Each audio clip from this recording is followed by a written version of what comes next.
This video is about some of the fear-mongering that you may have come across on mainstream and social media, with particular reference to World War III and the possibility of nuclear conflict. Today I'm going to be talking about why I don't think the threat is as high as it's made out to be, and what I believe we should really be prepping for.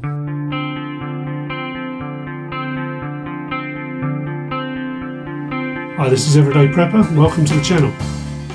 You could be forgiven for thinking, with everything going on in the world at this time, that a major conflict potentially leading to a world war and a possible nuclear exchange is unfolding right in front of us. I delayed posting this video after the events in the Red Sea yesterday with regards to the USS Carney coming under attack from Houthi drones from Yemen. But again, things seem to have been slightly misreported and jumped on and sensationalised, as usual, by the press, that it was going to lead to a major escalation, when actually some of the facts now come out where the warship wasn't attacked. The response from the US and the UK are still being considered, but are not necessarily going to escalate the conflict. But with news outlets and social media full of warnings about imminent destruction and devastation, it's easy to get caught up in the hype. Now, I've had my fair share of recurring dreams about nuclear conflict and nuclear war, and it's not pretty and it's very distressing. However, let me explain my thoughts on this.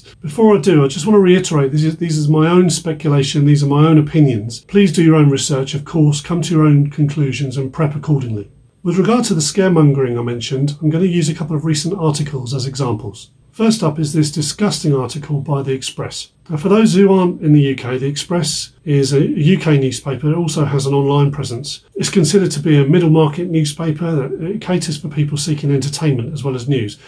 Now, this certainly doesn't fall into the entertainment category for me. I would say it potentially borders on the downright irresponsible. At the end of the article, it also states that Iran has a considerable arsenal of nuclear weapons. And my understanding is that this is not true, or certainly not entirely accurate. They may have a nuclear program. They certainly don't have a considerable arsenal of nuclear weapons. If the people that put out this article thought there was going to be a nuclear conflict imminently, then do you not think that they would at least give you some advice on what to do, rather than just this scaremongering article and just putting fear into people? It's just not on. So if the writer of this article is watching this video, then shame on you, but also make sure you subscribe to the channel. The next article is from the Mail Online, or Daily Mail, which is a tabloid newspaper, and again it's known for its sensationalist journalism, as they call it. The article about radiation emergencies quotes a bulletin from the UK government and specifically links it to worldwide events, i.e. the problems with the tensions with China, Iran, and references the current world conflicts. So the article is linking the government paper with nuclear war, suggesting and implying that the UK government are warning people how to manage radiation after a nuclear attack, where they couldn't be further from the truth. So the actual article, and I'll put a link in the description below, the article specifically references nuclear reactors as being the source of radiation that they're discussing, not nuclear attack. So this will be more about assessing risks associated with the attacks on the nuclear plants or other threats, including extreme weather. So, and also the reason behind this is if there's a problem with the grid, for example, nuclear power plants may have to be cycled down quickly, and this can result in radiation emissions. So you have the recent demand flexibility service that was introduced in January of this year. They'll pay the users of smart meters to reduce their energy consumption, and this is to, as they quote, to manage supply through periods when margins are tight. That's from the National Grid, ESO.com. So this is all part of the green agenda, where they haven't clearly got the infrastructure to support the push towards electricity usage over fossil fuels. And this is causing some nervousness in the government, which is why they've introduced these schemes. And I'm assuming this is why they've also put out not a warning, but an information bulletin about the radiation possibility from nuclear reactors. With regards to social media and YouTube, I'm not going to name names or point fingers, but you know the channels I'm talking about. I've been prepping for many years now, and I've been also following a lot of channels, certainly on YouTube, prepping channels, and there are a few of them that literally over all these years I've been prepping, almost daily, literally they've been mentioning World War III, or at least a couple of times a week. And it just hasn't happened. It's kind of for clicks. It's fear mongering. Now, if you're genuinely concerned about a nuclear conflict and having to deal with nuclear fallout, and you want to be prepared for it, then here's what you're going to need. And this is just the basics. First of all, you're going to need a bunker underground. You're going to need 10 feet thick concrete walls, ceilings and floors. You'll need 2 weeks worth of water, food. You'll need 2 weeks worth of some kind of sanitation. The bunker will have to be completely airtight, so you'll need a complete air filtration system as well that's going to work for at least 2 weeks before radiation levels are at a safe level before you can go outside. And you've got to make this big enough and have enough stockpiled in there for whoever's going to be in there. So it could be a family of 4, it could be even more people. You'll need iodine tablets with the knowledge of how and when to use them and when not to use them. Now look, I like to discuss prepping from a UK perspective, so I thought I'd give this a go. I thought, well, if I'm preparing for a nuclear war, I need to measure up my garden. So I measured my garden. It's 30 feet wide and it's about 80 feet long. And I did this yesterday. So that means I can get a 10-foot cubed bunker in my garden. It needs to be buried 30 feet down at the bottom. That gives me 10 feet of concrete, walls, ceiling and floor, and then all I've got to do is just stock it with supplies. So, and also I'd have to make sure that I live my life within 20 minutes of this bunker to make it effective, because that's about the time of warning that we'd get. So in principle this sounds great, right? No, absolutely not. There's just no way that I could legally get away with building a bunker in my backyard like that, because there's probably shared sewage pipes and things I'd have to dig up. There's no way I'd do it without anybody noticing, let alone my wife, even if I did it under the cover of darkness. So I'm just kind of making a point really that this is an exercise in futility in the UK. There's just no way that the average citizen is going to be able to do something like this. And this is where I wanted to move on to my next point, where I don't believe the threat is as high, the threat of nuclear war in World War III is really as high as it's made out to be on social media and some of these news releases. First of all, don't get me wrong, from a war perspective, there is a lot going on in the world, and there's the potential for escalation with all of this, especially the recent Israel-Gaza conflict. But I do also believe that other leaders around the world will do their utmost to prevent a nuclear war, because it's in their own selfish interests not to have a nuclear war, and here's why. First of all, let's talk about the British government. So we have in place an unelected Prime Minister who is a billionaire, or his wife's a billionaire, multi-billionaire. One of the most corrupt governments we've ever had, or certainly that's been reported about. This guy has created policy to enable funding to go to business interests that his wife has investments in, according to some reports. Now, I can't verify that, but it's widely reported in the UK. So it's corrupt as heck. He's pushing for a green agenda, yet he's had a substation, electricity substation, built in his own garden to power his swimming pool. Now, I'm sure that he has, being a billionaire, probably has his own bunker somewhere, stocked with over a year's worth of food and supplies and sanitation needs and air filtration and whatnot. But I don't think the bunker is necessarily for a nuclear attack, but I think it's more about what would happen with some potential civil unrest if people just got absolutely fed up with this kind of thing. Now the reason I say that Western leaders will do their utmost to prevent any nuclear war, even though it looks like they're warmongering and they're really trying to escalate and trying to wave like a red flag in front of the bull kind of all the time. But what I'm saying is these people are ripping off the taxpayers left, right and centre. They're making more and more millions each day probably.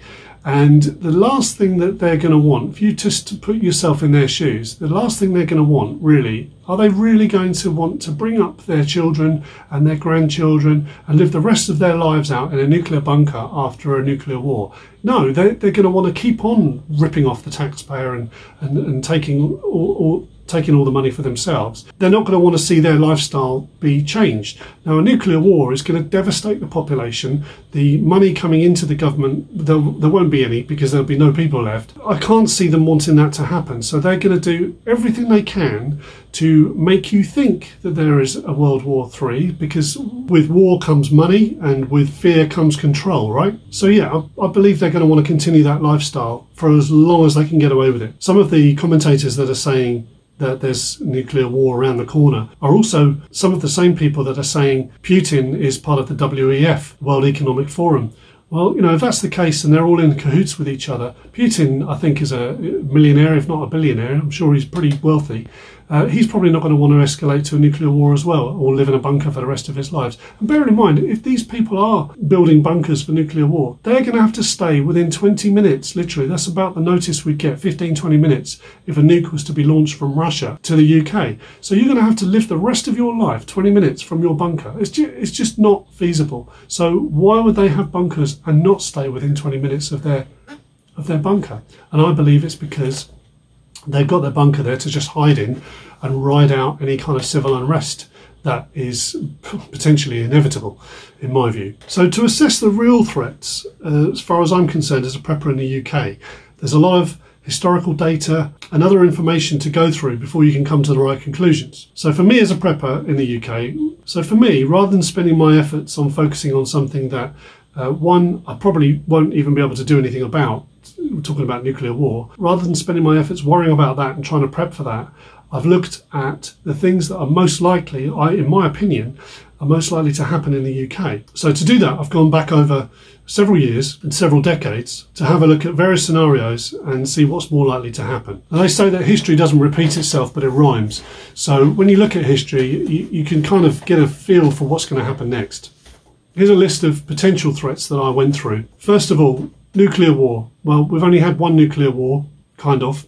We've had a bomb dropped on civilians by the US in Japan in 1945, August. So just putting that aside, if we had a World War III that was with conventional weaponry, which I believe could be possible, then this could lead to rationing, which could then lead on to panic buying, which could then lead on to civil unrest. Civil unrest being the key one here. There seems to be a lot of talk about potential martial law, and I looked into martial law. What interested me was in the US during the BLM riots, there was no martial law instigated, and even when they took over the Capitol Hill area, in fact the police response was even less. There was certainly no martial law introduced. In the UK, martial law was last used in 1916, and that was actually in Ireland, due to a shooting and some riots that followed. But it's never happened since. And even during the major riots of 92, 2001, 2011 in the UK,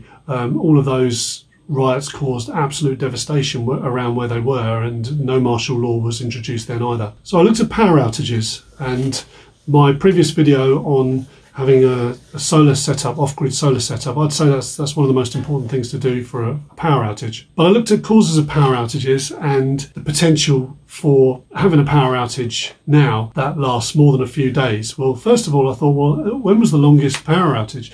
The longest power outage in the UK in recent history was during the Great Storm of 1987. Some of the power took 2 weeks to be fully restored, but for most people it was literally a few days. Where I was living at the time, in the southeast, I didn't have any power outage that I can remember. We had the miners' strike in 1972 to 1974, where because it coincided with an oil crisis at the time, there were potentials for power outages, so they introduced a 3-day work week, which actually led to the downfall of the government at the time. And basically they rationed power across the nation, so they had, I think they divided up into postcodes, but it was planned power outages, not unplanned. Then we had the London Blackout in 2003 that was caused by a problem with part of the national grid, and so it kind of shut itself down. It had some automated systems that shut itself down.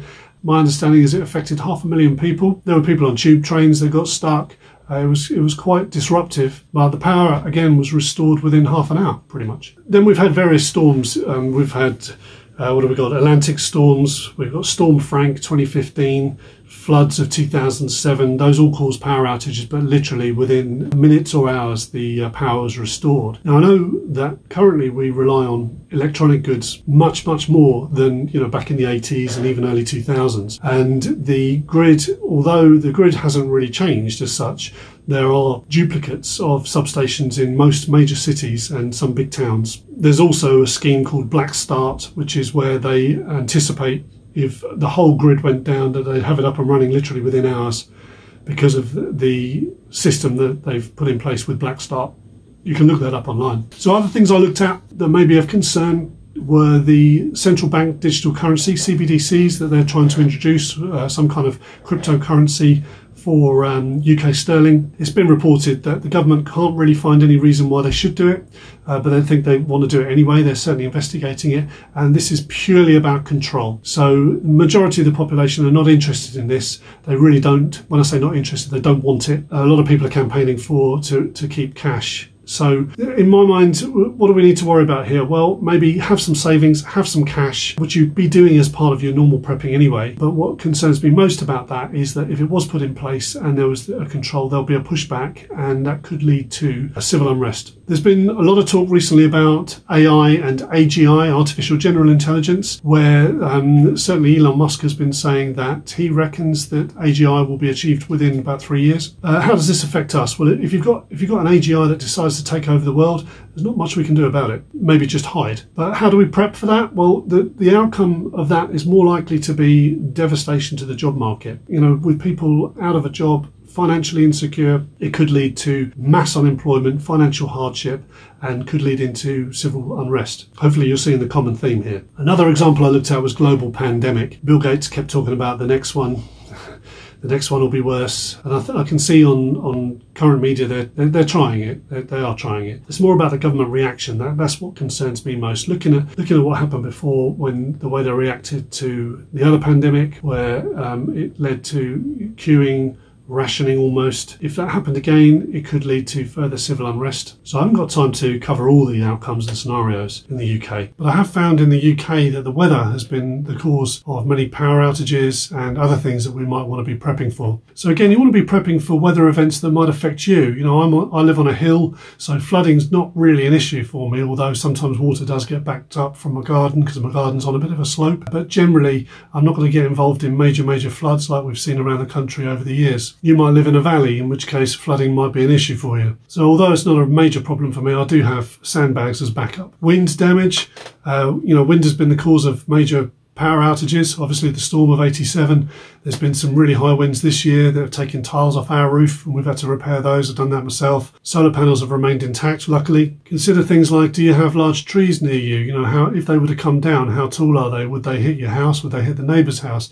Does it need dealing with? Do you need a tree surgeon to come in and sort it out before that happens? If you did lose tiles from your roof, do you have tools and battens and tarp, stuff like that you can just put over it as a temporary fix until the winds do die down? Because you can guarantee that we're going to get more strong winds in the UK. So the longest time that power lines have been down, like in 87, was about 2 weeks. Some areas took to get their power back up. Have you got 2 weeks worth of batteries and torches, rechargeable torches? So at least you've got some lighting. Also, maybe have a separate stove just in case your gas is cut off, so you can heat food, boil water, just in case. And the second thing I'd be preparing for would be civil unrest in the UK.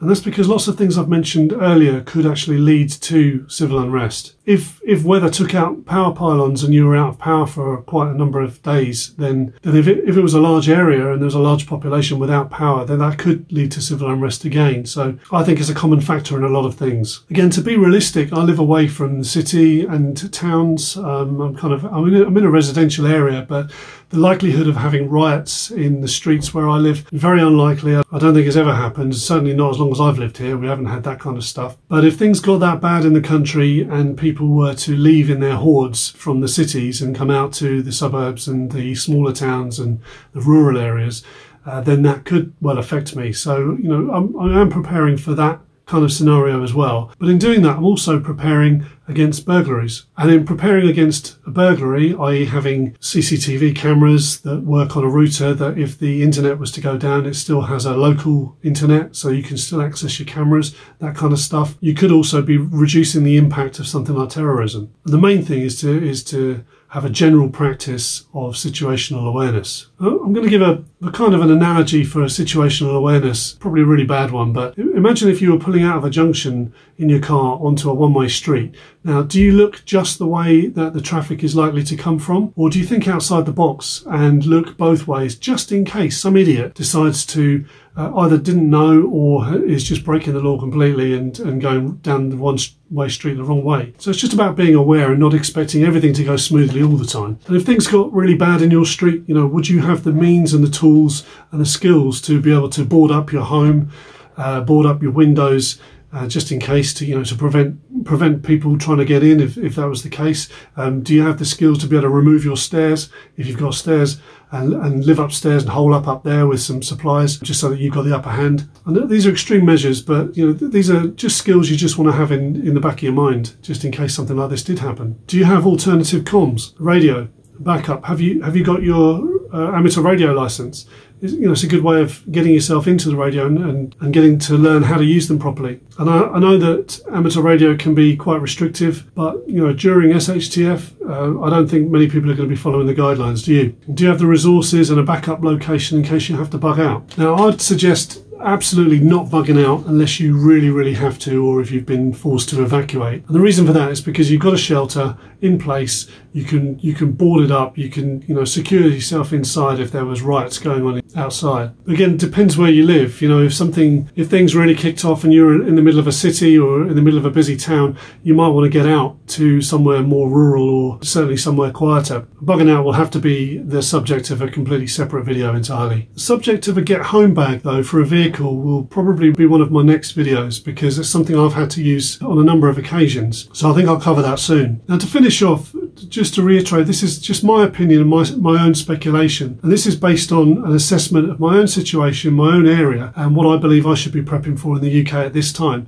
Yours might be different. In my opinion, while nuclear war is an absolutely terrifying thought, it's not something I'm going to be spending every day trying to prep for and worrying myself stupid about. Being prepared with all the basics, water, some spare food for maybe up to a couple of weeks at least, and assessing your own realistic current situation, I think is the key to peace of mind when you're prepping. And please let me know what you think about this in the comments. I'm really interested to hear what your take on this is. Do you think all this stuff is imminent? If so, how are you prepping for it? I'd be really interested to know. Anyway, if you enjoyed this discussion, please consider subscribing for more prepper related content like this. And in the meantime, stay prepared.